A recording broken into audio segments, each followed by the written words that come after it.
All right, welcome back, everyone. Can I get some thumbs up from people in the room to let me know that you're back and you're ready to go? Awesome. All right, wonderful. That's enough for me.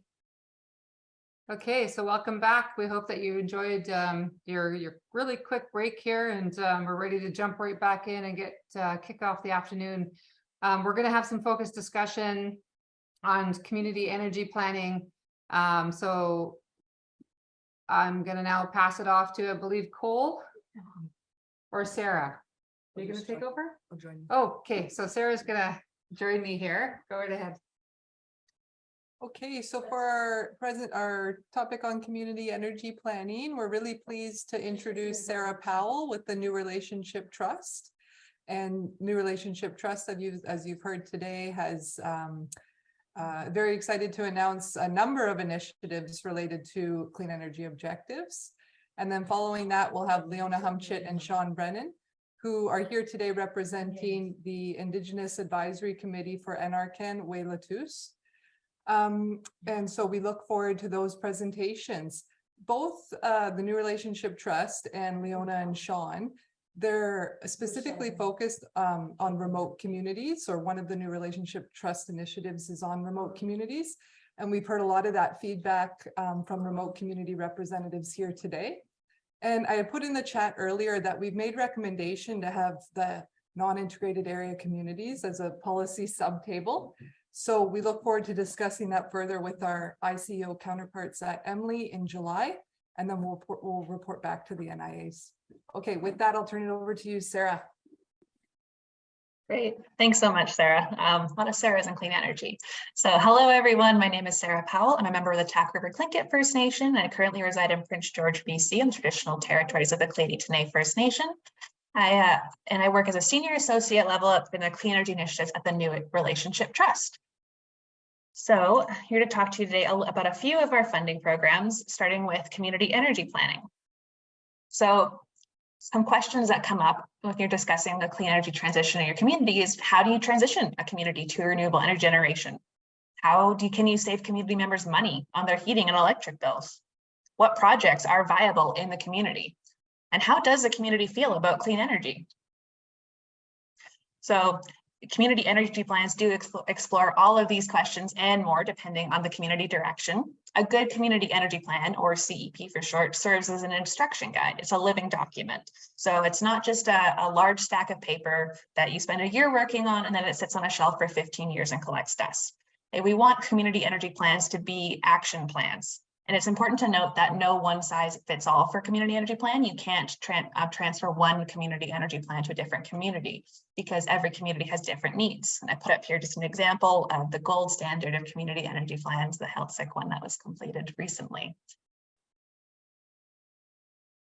So when you're looking at community energy planning, it's usually the first step in a community's clean energy journey. When you sit down and you think, okay, we want to transition from diesel or other cleaner sources of power, reduce our greenhouse gas emissions, how do we do that? A community energy plan, a good one, will explore current energy systems as well as future energy systems. So what do you currently have producing energy for you? And what is the electricity demand in the future? And what could some generation systems be used to meet that demand? It also involves lots of community consultation. It is in fact called a community energy plan. So there should be multiple meetings across the development of the plan with the community to hear that feedback. And the community energy plan can also focus on other aspects. It doesn't just have to be all about renewable energy generation. It could discuss things like future housing needs, population growth, and transportation, as all those things are also directly related to clean energy. More housing needs means more population growth, which means that more houses need to be built. Those houses need electricity and heating. How is the community going to meet that demand? And it can include important information for other projects you may be considering. For example, electricity load forecasting. What are the highest electricity uses? Are you experiencing brownouts or blackouts? How does that impact other projects you have going on in your community? And it's a really good way just to get the community involved in the clean energy conversation. Again, that community consultation, you want to discuss with community. You want to let them know what renewable energy generation is. Some people may not some people may not be interested, but it's good just to have those conversations, and that way you could develop systems that work best for your community. So some common challenges that when creating a CEP, the big one obviously is getting funding to do CEPs. They're not cheap. Generally, for especially the technical aspect of it, communities often need to hire consultants to complete part of that. Community capacity can also be a challenge, getting enough staff for about 6 months to a year to create a community energy plan when everybody is already doing 6 other jobs on top of the one that they have. Community engagement, especially during COVID, less of a concern now, but actually getting the community to show up and attend and participate in engagement sessions can be difficult. Staffing changes, maybe one staff member is really gung-ho about getting a community energy plan done, and then they leave and there's the momentum for completing it kind of dies. Tailoring a standard CEP to community needs. There are many consultants out there who will tell you they'll give you a great CEP and then they just do their kind of bare minimum draft they do for every community, and it doesn't actually meet your needs and address the individual situation that your community's in. What to include in the CEP, which kind of comes up with scope creep. There's a good CEP can have many different categories, and it's really easy to just keep adding and adding and adding different categories and different studies to approach on. But there does have to be at some point, especially again, that can tie into funding, where a CEP needs to just have its scope defined. And then also the need to keep a CEP current. CEPs are generally considered outdated within 5 to 10 years. And some communities don't want to keep having to keep updating it, and electricity load forecasting are only good for about 1 to 2 years. And all those things require funding to keep updated. So that's some of the challenges that communities face when developing and maintaining a community energy plan. So I'm here to talk a little bit about our Community Energy Diesel Reduction Program, or CEDR for short.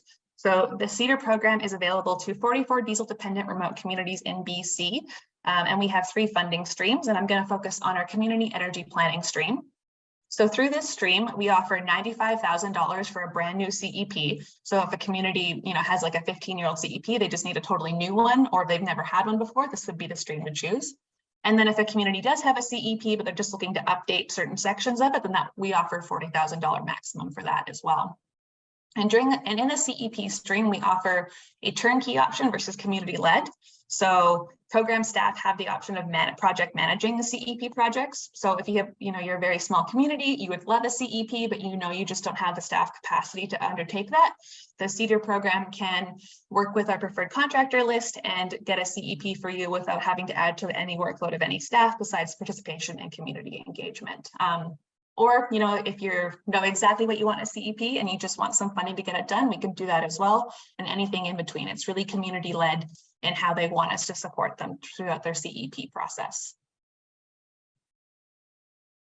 We've also created a CEP checklist. So we talked with a bunch of experts in the field of CEP, consultants, people who have from communities who have done CEPs, and we've created a checklist that's available on our website if you want to check it out later. So it kind of serves as a menu for communities to choose what best serves their needs. Again, maybe you want to do a CEP on your own. It's community-led, you can do it, but you don't quite know where to start. You've never seen a CEP before. You can take a look at our checklist, and we kind of offered different kind of subheadings for what could be included in CEP. It's kind of what we included is what we consider to be the gold standard of a CEP. If you include absolutely everything on our list, we hope that you won't have any questions at the end of the CEP process. Of course, not every category on this list will be relevant for every community. Tidal power might not be an option for inland communities, obviously.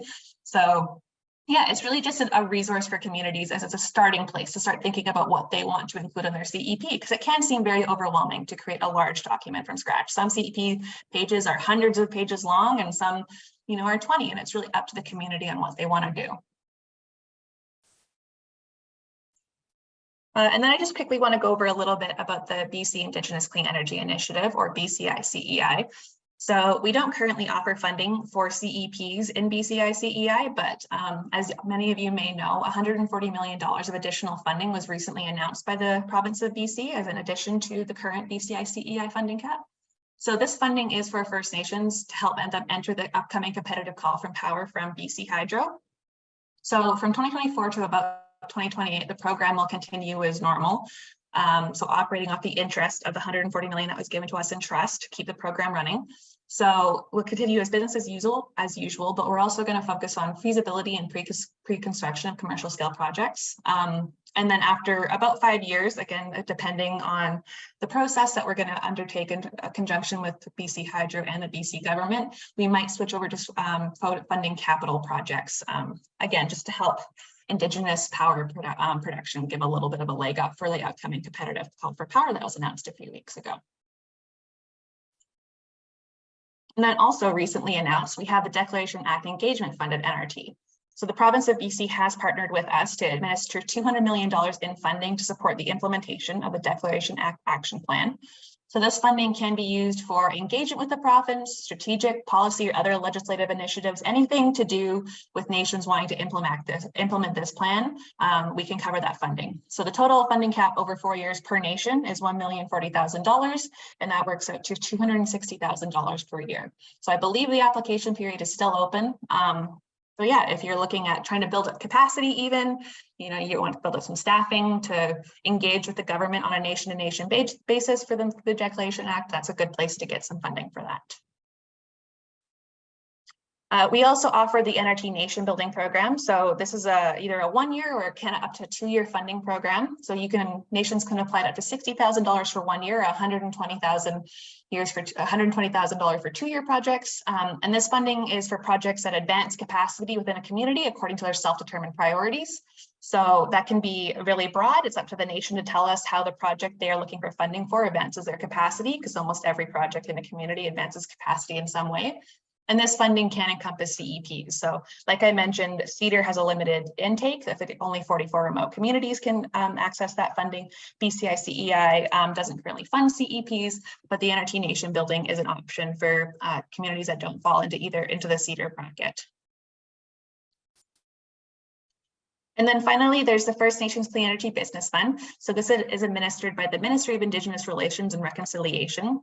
They offer 2 intakes per year, and there is a capacity funding stream for CEPs for up to $30,000. An eligible cost in this $30,000 includes the funding for energy champions or training, home audits and energy assessments, community engagement, the implementation plan, and then the high-level assessment of clean energy opportunities. So that's usually desktop pre-feasibility work. So that's not something we're involved in, but just another funding option, again, if you don't meet the CEDAR criteria for a CEP for your community. And that's the end of my presentation. I encourage you, if you're interested in any of this, to either reach out to myself, or we have a general email, cedar@nrtf.ca, or visit our website, newrelationshiptrust.ca, where we have all this information and more on our many different funding programs that we hope to help support you. Well, thank you.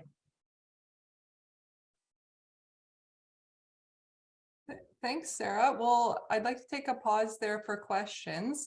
Some of the questions that came up this morning, Sarah, on the new $140 million for the BC IECI, that it hasn't been quite clear. So what we just heard you say was that it's for First Nations then to enter the competitive bid that will make up the 3,000 gigawatt hours annually. Is that the intention of that fund?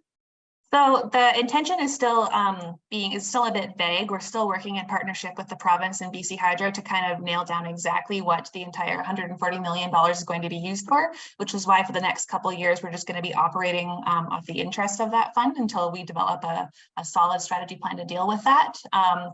But yes, the intention is that we're going to help EPA scale projects and then helping Indigenous nations kind of enter that process as well. So there's not too many details worked out right now. It's still relatively new, which is, again, going to be business as usual for the next few years. But in a nutshell, I guess, yes, upcoming as we're intending to help with EPA. No, that's helpful. And we're all here trying to pull the pieces together. But so if what we're hearing is that for 2 years, you're just working off the interest, but then the call to power is scheduled for the spring, then it won't be ready in time for that fund to be used for First Nations to compete in the competitive bid. Just trying to gather the info. Okay, with that, any questions before we turn it over to Leona and Sean?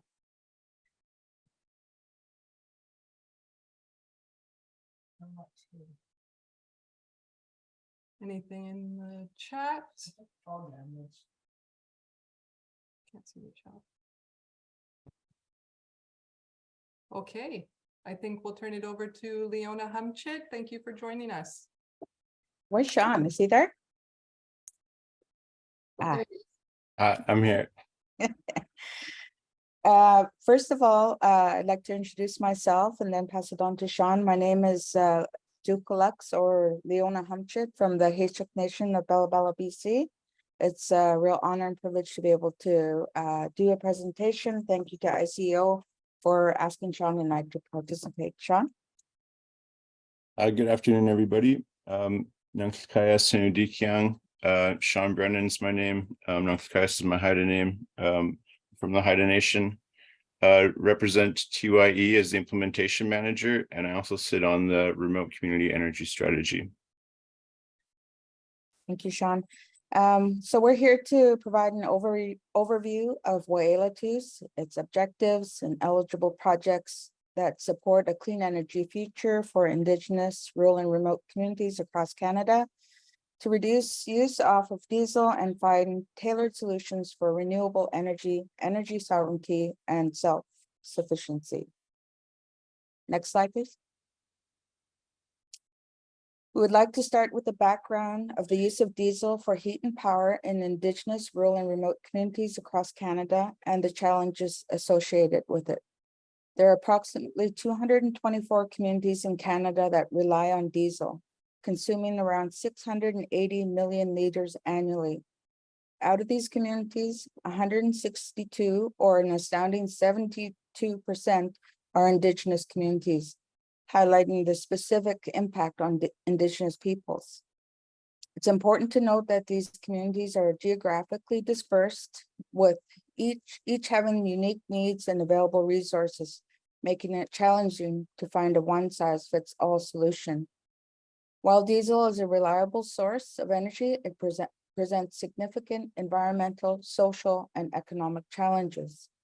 Promoting community ownership of renewable energy assets is crucial for economic reconciliation and energy sovereignty. By investing in these renewable energy infrastructures, communities can reduce their dependence on diesel and create economic opportunities. Ownership of clean energy assets empowers communities to control their energy resources, generate revenue, and create jobs, fostering reconciliation and self-sufficiency. Given the diversity of communities and their unique needs, it is essential to develop a tailored relationship rather than pursuing a standardized approach. Next screen, please. Wah-ila-toos was established in April 2022 as an interdepartmental initiative. It brings together 5 government departments to coordinate policies and funding to support diesel reduction efforts. This collaboration ensures a holistic and coordinated approach to address the challenges associated with diesel reliance in communities. On February 2nd, 2023, this initiative was gifted the name Wah-ila-toos. The name represents our collective responsibility to uphold good relations with Indigenous communities and signifies the commitment to reconciliation and collaboration. It includes a distinctions-based Indigenous Council, a governing board, which play essential roles in guiding the initiative's activities. The Indigenous Council consists of individuals who bring expertise and insights from Indigenous perspectives. Proud to say that Sean and I are the BC reps on the Indigenous Council. Their primary role is to provide recommendations on programs and policy development, as well as engagement, ensuring that the initiatives are aligned with the needs and aspirations of Indigenous communities. The governing board includes members from the Indigenous Council and federal government representation. The diverse composition ensures that decisions are made with a wide range of perspective, expertise, and experiences in mind. The governing board comprised members of the Indigenous Council and federal government reps, which provide oversight and expertise. They endorse project proposals and ensure that the initiatives align with the goals and objectives of Wah-ila-toos. The diverse perspectives represented with the governing board contribute to comprehensive and inclusive endorsement process. Next slide, please. One of the key objectives of Wah-ila-toos is to provide funding for renewable energy and capacity building projects in Indigenous, rural, and remote communities across Canada. This funding supports the transition from diesel fuel power to clean and sustainable energy sources. By investing in renewable energy, Wah-ila-toos aims to reduce greenhouse gas emissions, promote energy efficiency, and enhance the resilience of these communities. It recognizes the importance of Indigenous voices in the clean energy space. Indigenous communities have deep understanding of their land, culture, and energy needs. Wah-ila-toos is committed to meaningfully engaging in the Indigenous communities and ensuring their perspectives and priorities are at the forefront of decision-making processes. By prioritizing Indigenous voices, Wah-ila-toos aims to foster inclusivity, respect Indigenous knowledge, and support self-determination.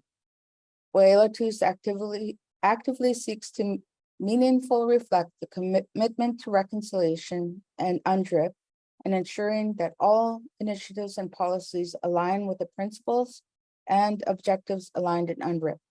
By doing so, it promotes rights, self-determination, and well-being of Indigenous communities. Wah-ila-toos operates with a deep respect for all living and non-living kin, and recognizes the interconnectedness of all beings and the importance of maintaining a harmonious relationship with the environment. Next slide for Sean.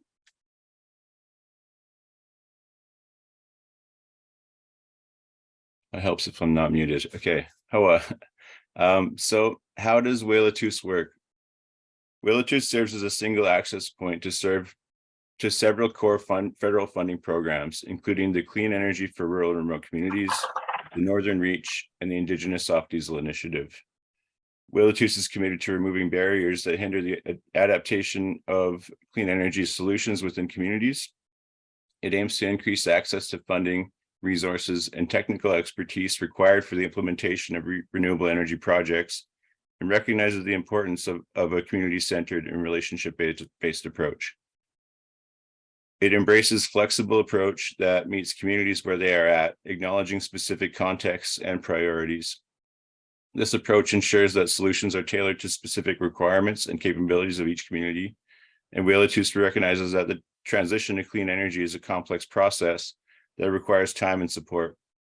It offers flexible timelines to accommodate specific circumstances and capacities of the community. Additionally, Wah-ila-toos provides a hands-on support, technical assistance, and capacity building opportunity to empower communities in their clean energy journeys. Wah-ila-toos is committed to an ongoing engagement with communities throughout the entire process and values an open and transparent communication, ensuring that communities are informed and involved at every stage.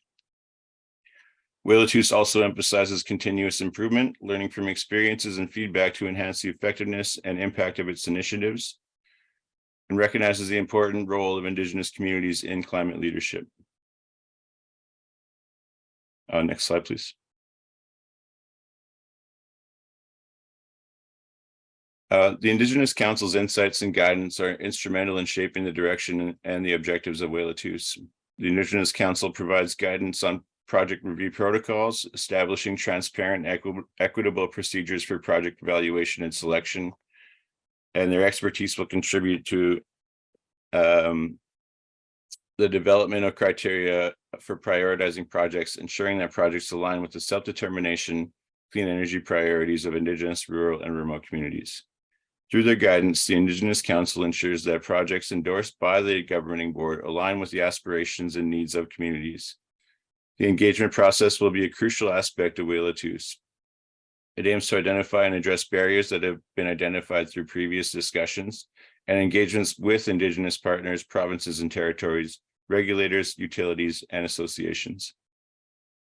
The engagement process will foster collaboration, partnership, and seeking input and solutions from various stakeholders to overcome barriers and promote clean energy development in Indigenous, rural, and remote communities. The Indigenous Council, in collaboration with other stakeholders, is tasked with the development of long-term strategy that supports self-determined clean energy priorities in Indigenous, rural, and remote communities. This strategy will provide a roadmap future energy initiatives, ensuring that they align with the unique needs, aspirations, and values of our Indigenous communities. The long-term strategy will guide the direction of Wah-ila-toos, promoting sustainable and self-determined clean energy solutions for these Indigenous communities. Next slide, please. So Wah-ila-toos supports various renewable energy technologies to promote clean and sustainable energy generation. Examples of eligible technologies include solar, wind, hydropower, energy storage systems, and innovative technologies such as grid modernization, ocean energy, and hydrogen. Supporting the adoption of these technologies, Wah-ila-toos aims to reduce the reliance on fossil fuels, transition communities towards cleaner and more sustainable energy sources.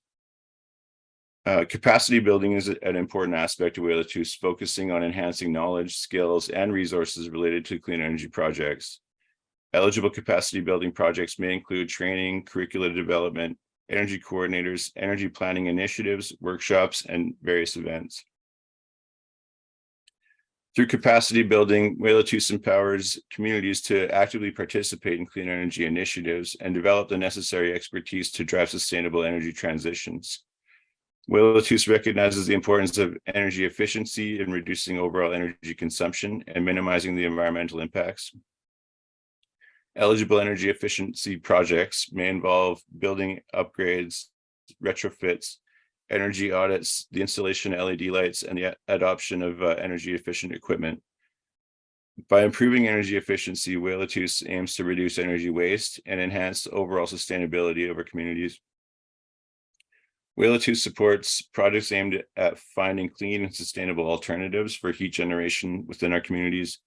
And eligible heat solutions may include biomass heating systems, district heating networks, combined heat and power systems, solar thermal installations, geothermal energy, and biomass supply chains.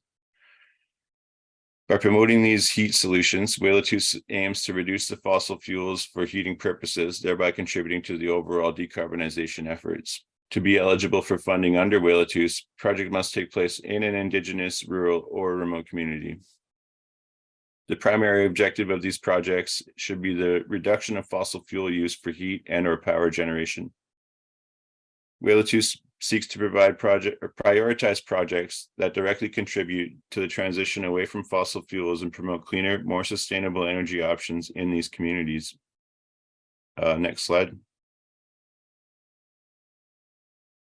In conclusion, Wah-ila-toos plays a crucial role in supporting the transition from fossil fuel power to clean, renewable, and reliable energy in Indigenous, rural, and remote communities.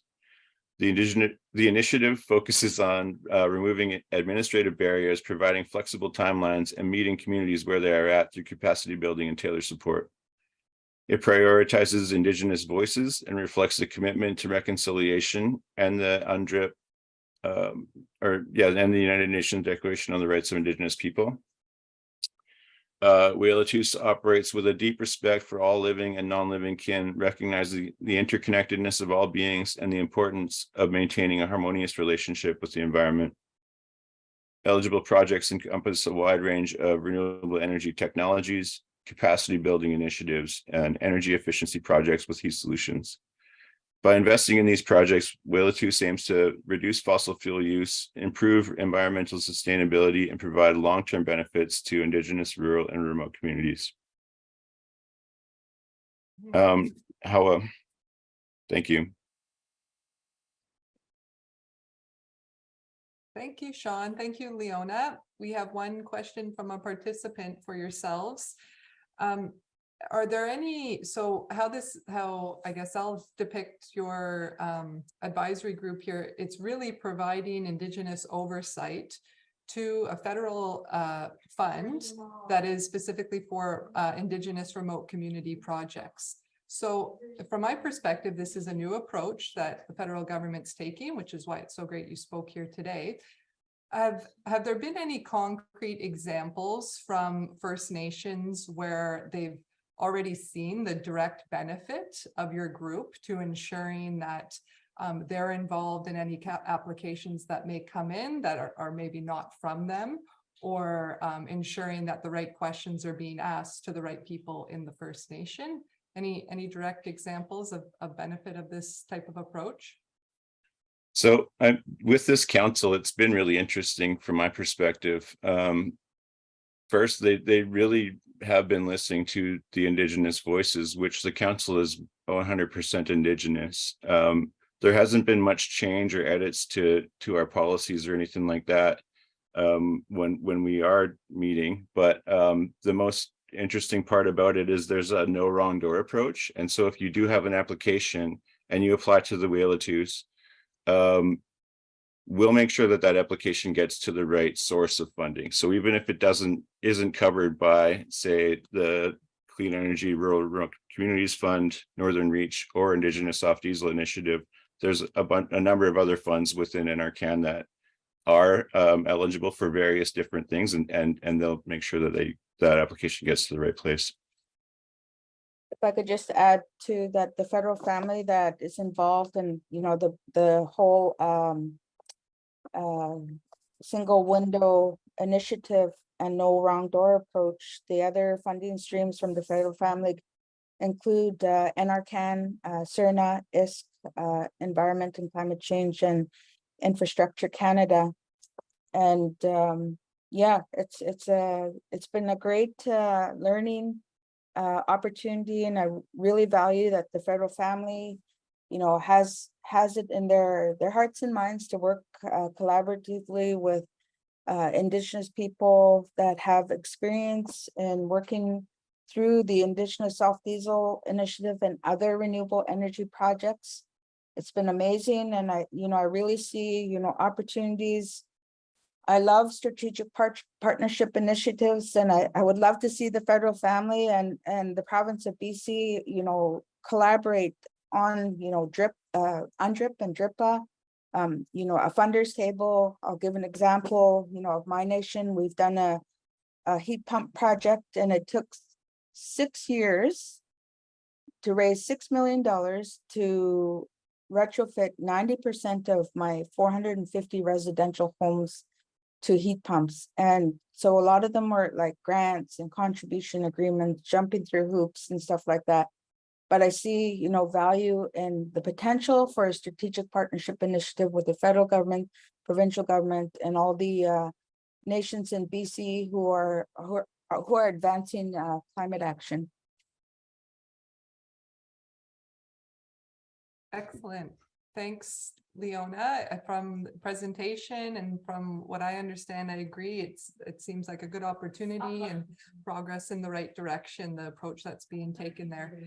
Any questions from our participants?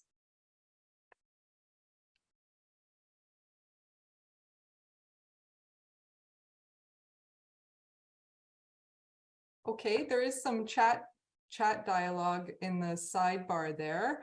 ADM Les McLaren has spoken up in regards to the 140 million to the BC ICEO. Just trying to provide some clarity there. Les, would you like to offer that verbally?